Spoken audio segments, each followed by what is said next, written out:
is Georges St Pierre. And this is one of those times I'm really glad we have you on the show. You've known George for a long time. You've worked with him for a long time. I want to talk about the career, the decision, what happened, what didn't happen. Georges St Pierre hanging it up. You could really tell that the weight of fighting was something that he had to bear for a very long time. And that he flat out said fight day is stressful for him, Joe. And you can kind of understand that. You can kind of see that in him.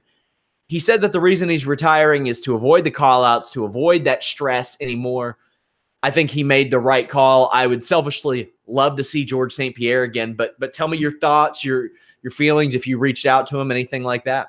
Yeah, we had some conversations via text. He said thank you for the kind words that I mentioned on social media, which is ironic because some people rip me for posting that information or posting those pictures and stuff like that of George and I back in the day, but because it was never my intent. I remember vividly before the Johnny Hendricks fight, I knew that was it. I knew that was it for George. He should have never fought Johnny Hendricks, not in the mindset that he was in. But, being the consummate pro that he is or was, he signed on the dotted line. He's got to defend his title. But he had no business being in the cage with Johnny Hendricks that evening. Before a fight, George he would never showcase his nervousness. He would always tell us or tell everybody that, you got to align the butterflies. You're always going to be nervous. You just got to align that energy and make it positive and bring it to you in the cage. I remember when he fought BJ Penn, I think it was the second time. Yeah, it was the second time. There was a lot of talk because that's when the first UFC prime times came out. And it was fantastic production, fantastic content. And, there was a lot of talk out there that people were worried for George. Like, BJ Penn's going to literally kill you. Like, it's going to be ugly. And I remember sitting in the cage at the time at TriStar. I think George was on a heavy bag. I was on a medicine ball, and my camera guy was behind me recording through the cage. It's a quote I'll never forget. I'm going to put it on social media one day. When I asked him, I said, look, there are people out there that fear for you, people that are close to you getting into this fight with BJ Penn. They fear for your life. They're scared of you. And the change in his demeanor, Sean, and everybody, the way his body language shifted over to me, peered at me and looked me dead in the eye. I'm trying to remember the quote verbatim, but he stopped everyone in the tracks and everybody. I could see everyone's reaction when he said this. He says, I don't go to the octagon. I don't go to the octagon to survive. I go there to hunt. And it just shut everybody up. And I can remember seeing, because my producer, Big Bobby T. James, mentioned him a couple times on the show before. Bobby T. had a second angle, and he had the headphones on like you and I have on right now, so he was hearing everything George was saying in the mic. And I remember him holding the camera like this, and when George made the comment, he just looked up and was like, shit, right? Like, we just hit gold, and we put that on Sportsnet at the time. But that's who George was. But the stress of competing, there's a lot more as to why he retired. But yeah, the stress of competing and just the difference in the way the sport is today from when he started was enough for him to say, you know what? Yeah, I got to go. So when did you first know Georges St Pierre? 2001, I think 2001 or 2003. I called his first 4 fights. Okay. If you go online and you look at his UCC? UCC, yeah. You'll hear a very green Joe Ferraro, a very green Joe Ferraro. I mean, I don't have the broadcasting acumen that I have now or the experience, but I met George for the very first time. I think we were in Verdun. I think that's where I first met him. And I just knew right off the bat. He actually fought my instructor one of the times and, beat him up pretty good. But then, in promoting Georges St Pierre through UCC, obviously we got closer and closer and closer. And there was, my role with UCC at the time, as well as outside when we would have breakfasts or lunches and dinners and just meetings and stuff like that. I really got to know him back then. And I realized there's something special here. There's something really special here. And so I tell people all the time, I was blessed to be a part of a journey of a nobody. Nobody knew who he was, to becoming one of the biggest pay-per-view stars of all time. So I've got that experience, and I try and bring that to this podcast. And so when I speak to a lot of fighters in general, to say, look, there's a recipe to become a superstar, and here's what's in there. Here's what it takes. And I saw it with George, and I just learned along the way the stuff that he was doing, the stuff that some of the promoters were doing, his management was doing, some of the stuff that him and I did with Sportsnet. I mean, he was, I think, 3-time Athlete of the Year in Canada. You know, taking out guys like Sidney Crosby and you know, big name sports athletes. He was 3 times, I think, I'm not mistaken, Sportsnet Athlete of the Year. So there was a lot of things that we all did with George. I mean, it was all George, but everybody worked together as a team to get him to where he needs to be. And I had a really small role, but I felt like that role was absolutely huge because I loved it. That ascent of Georges St Pierre, a lot of people don't realize how quick it was. 2 years after his pro debut, he's in the UFC and he's fighting Carl Parisian. Oh, and he's beating him. And I mean, it's an ascent. We've seen that happen before, especially modern day. We see that happen. Like Cynthia Calvillo will pop up in the UFC shortly after her pro debut, and John Jones just a few months. Nothing can replicate that. But John Jones, all due respect to him, wasn't facing Ivan Menjivar, Thomas Denny, Pete Spratt on his first 5 fights. It was kind of incredible when you see, I mean, and Pete Spratt at the time was the most impressive one because he was fresh off of a UFC run. The guy had just beaten Robbie Lawler. Yeah. And Georges St Pierre steps in and fights him. Were you surprised that that GSP got that call so quick? Because I'm unfamiliar perhaps with the landscape back then and how quickly one can get a call. Or were you like, yeah, it's probably about time, even though he's got 5 fights? I would say pretty much every fight up until he became the champion, I thought it was too early for George. Every single fight to me, I was concerned. I didn't think he was ready, but he just kept proving everybody wrong. The only person that kind of believed in him at the time was Stefan Patry, who constantly put him against talent that we all thought, man, he's not ready. I remember when he fought Thomas Denny, his 4th fight, that was at UCC 12. I didn't think George was ready. I didn't think George. And then when he fought Pete Spratt, I didn't think he was ready. And Carl Parisian, Jay Huron, I didn't think he was ready. He got that Matt Hughes title shot, and then I remember thinking, man, this is too early, but let's give it a shot. And in losing in that first round armbar, I was just kind of like, man, that was just a mistake. You could have beat this guy. The man was not a pro fighter 3 years before that. Yeah. A lot of people forget that. Yeah. Well, he said he was overwhelmed, right? He said he was overwhelmed in fighting Matt Hughes. He wanted the title shot, but mentally he wasn't there. And that was a learning lesson because he came back, returned to TKO at the time, took on Dave Strasser, and then began that ascension up the rankings. And then, took on Matt Hughes again to win the championship eventually. It was a fantastic fight. But then, he didn't respect his opponents, didn't respect his, not opponents, opponent in Matt Serra. And that was the most extreme valuable lesson in his career, to never underestimate a fighter because he got, taught a lesson. And then from there, he went undefeated, right? He was 13-2 after that fight, took up Koscheck, Hughes, got his title back from Serra, and then just proceeded to just do what he had to do to defeat anybody and everybody that stepped in the octagon with him. We talk about on this show, I think it was last year, 2017, 2018, the quick rise of Volkan Ozdemir, who had the benefit of being an MMA fighter for, I think, 6 or 7 years. Oh, by the way, he kickboxed too. And it took him 11 months to go from his UFC debut to a UFC title fight. Georges St Pierre had a fraction of the fights. He had like less than half of the fights than Ozdemir, and did that in 10 months against Matt Hughes. He reeled off that incredible winning streak. You look at one of the most badass streaks in UFC welterweight history to get back to a title shot. In my opinion, you've got to put Mayhem Miller, Frank Trigg, Sean Shirk, BJ Penn, and then Matt Hughes up there. That was just an unbelievable tear. And GSP begging for that title shot.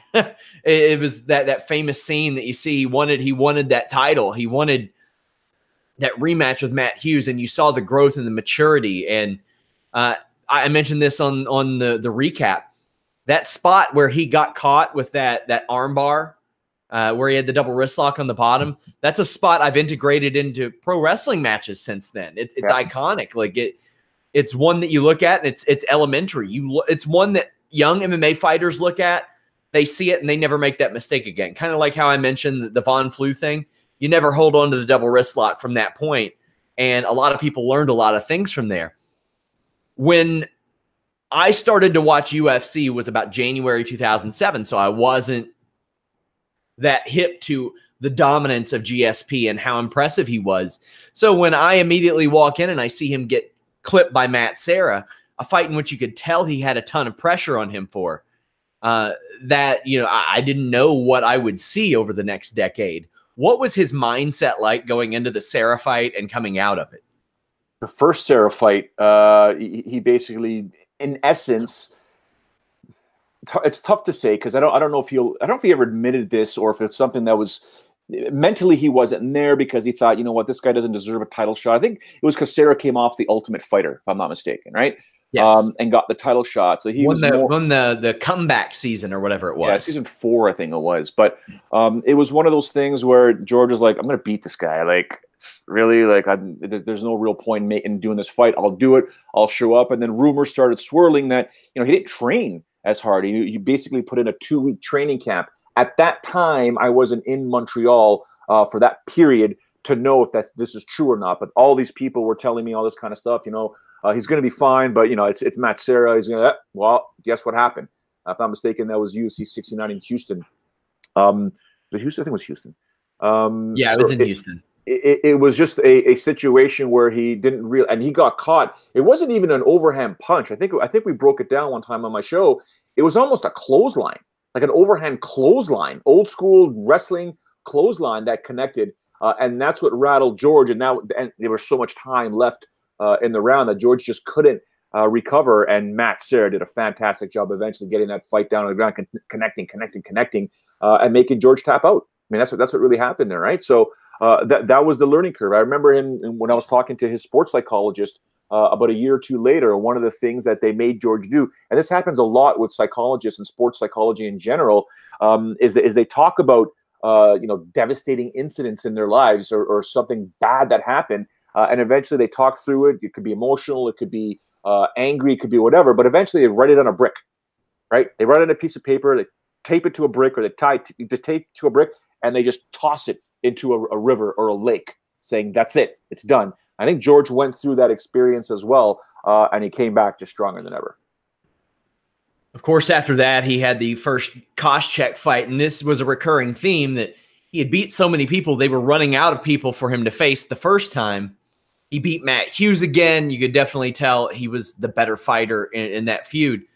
Just eviscerated, just dominated Matt Serra.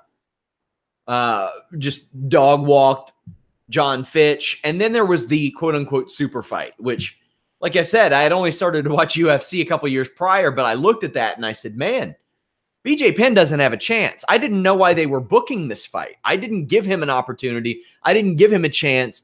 I looked at BJ Penn's record and I was like, he's not beaten GSP before. He's moving up a weight class. He had been beaten by Matt Hughes before. But all of a sudden he goes on a 3-fight lightweight winning streak and he gets this fight with GSP. I mean, good for BJ Penn. And the buy rate did great, over 900,000. And this is when GSP was a true pay-per-view juggernaut. Were you surprised that the UFC was so quick to make this fight? And were you surprised by GSP's ability to draw such an insane rate at that point? I mean, Canada was popping. Well, back then, Canada was huge. To go to your first question, no, I'm not surprised at all because back then, the fight with BJ Penn at UFC 58 was controversial. It was a split decision. It was close. People scored it different ways. A lot of people scored it for BJ Penn. And since that fight there, BJ Penn would go on this anytime he could talk about a rematch with Georges St Pierre, he would do it. He would talk about it. He would promote it nonstop, to the point that it got under George's skin. And it just woke up Joe Silva and Dana White and said, this is a fight. People want to see this fight. You know, I'm not saying it was the money fight like Conor McGregor and Floyd Mayweather, but, you know, Conor McGregor talked himself into that fight, right? He convinced everybody. Then he convinced Floyd Mayweather. It's the same thing with BJ Penn. He convinced them. And George, basically being the proud guy that he was or is, he basically said, you know what? I need to right this wrong. That was a close fight. That was the first round I ever lost in MMA, he believed, was the first round against BJ Penn. Didn't like the way that decision went. He says, you know what? I'm not going to make this guy pay. But BJ Penn had gone on that run and just destroying people that everyone started believing, man, this guy's dangerous. He's going to destroy Georges St Pierre. And then George was like, what are these people saying? Really? They actually believe this as well? And it just was more fodder for the fight, right? And then the prime time and that, when BJ Penn saying, I'm going to kill you, I'm going to kill Faraz Zahabi, and just the crazy stuff that BJ was saying on camera. Well, they would go back and forth, right, from Montreal to Hawaii, or Montreal or Albuquerque to Hawaii. It was absolutely crazy, and it was just a perfect storm that evening. And I'll never forget, never, ever, ever forget the people ask me sometimes, what are your favorite walkouts of all time? Those two are in my top 5 from that UFC 94 event. Those walkouts, you knew, Sean, you were in I was seizing the moment, right? Like carpe diem. You knew you were at somewhere special. Something big was going down right now, and I'm 20 feet away from it, 10, 15 feet away when we were media row, and they both walked right by us, and we were just kind of like goosebumps, like, oh my goodness, what are we about to witness right now? The UFC wishes they had a guy that could consistently get 700,000 pay-per-view buys these days. Bisping and St. Pierre did 875, Hendricks 630. That was a bad day for GSP. 630 was a bad day. An underrated aspect of Georges St. Pierre is towards the end of his career, you had those people that said he was a boring fighter, that he relied too much on his wrestling. Something a lot of people don't talk about, and it's something I like to bring up when I notice it. When people fought Georges St. Pierre, a lot of the times they were never the same fighter again, Joe. This happened a lot. Carlos Condit, take a look at his career trajectory before GSP. I'm talking like, I think he had like 12 out of 13 wins. Since then, he's put together two. Johnny Hendricks, I mean, he was able to beat Robbie Lawler, a little bit questionable, but arguably, you could say that he's really won 2 fights since that night. You look at Thiago Alves. Thiago Alves was on a 7-8 fight winning streak before GSP. He's never put together 3 in a row since then. Nick Diaz, I mean, I don't think it's any secret he was never quite the same. I mean, we assume he never fought. He's definitely never won since then. Dan Hardy could not compete at the top levels, we learned, even though he gutted it out against GSP. He was getting finished by the likes of Chris Lytle shortly thereafter. I mean, he changed people, Joe, and being just ultimately defeated in body and mind is something that not a lot of fighters can do. GSP was one of those guys that could do that to you. Yeah, I mean, I would sit there and argue all the time that, people would say that GSP was boring and stuff like that. He couldn't finish fights. And we had a conversation one time. I think we were at a place called Chez Cora in Montreal. It was me, George Faraz, Loiseau, my producer, Bobby T. And we're, regular breakfast, just shoot the breeze sort of thing. And we just got into the conversation of challengers, right? And becoming the champion was one thing, right? Once you're the champion, all you have to do is defend the title. You don't have to finish people. It's better to be champion than to be a loser. That was the thing, right? Defend the title. Defend it in a manner where at least you win decisively 3 out of 5 rounds. Defend the title. If the finish presents itself, go in there and finish. Work for the finish, but don't go crazy trying to get that finish. And he also said there's a different mindset when it comes to challengers than it does when you're a champion. When you're a challenger, you've reached the apex of the mountain. You've reached the summit. Everything you have ever done in your career, you made it. This is it. You are willing to die in there. You've reached the ultimate test. You are ready to die. As a champion, you're not ready to die. You're ready to defend. Defend the summit, defend the apex, defend the titles. A big different mindset that he had after a while. Now, being a champion, Sean, especially in Georges St. Pierre's case, means you're a millionaire. Mm-hmm. Endorsements, sponsorships. When you're not a champion, don't make that money. Life is different. You have to work harder. But when you're the champion and they say UFC welterweight champion and you've got a belt in every single one of your pictures, it's a different ballgame. You protect that image. You protect that persona. Fighting is just part of the job. Anybody who follows me knows that I love stats. Here's an interesting one. He currently holds the record for most consecutive title fight wins with 12. John Jones technically can't hold that record because of his no contest, but John Jones at UFC 235 will try to break the record for most title fights consecutively without a loss. Demetrius Mighty Mouse Johnson is also up there. Anderson Silva should be, but people didn't make weight. Travis Lutter kind of cost him that record. But Georges St Pierre, in the annals of time as a middleweight champion, you can say what you want about the fact that he beat Bisping for it, but that was a hell of a fight too, and an amazing comeback. But he stated that he wanted to fight Khabib Nurmagomedov. Part of me agrees with Dana White when Dana White says, well, we don't want him vacating that title too. But then at the same time, I see Colby Covington stripped of a I mean, you could make a tournament full of people that have not lost their titles but haven't had to give up their titles, Joe. I joked on social media and I thought, if only they had a division between 155 and welterweight where people could go and avoid this interim mess.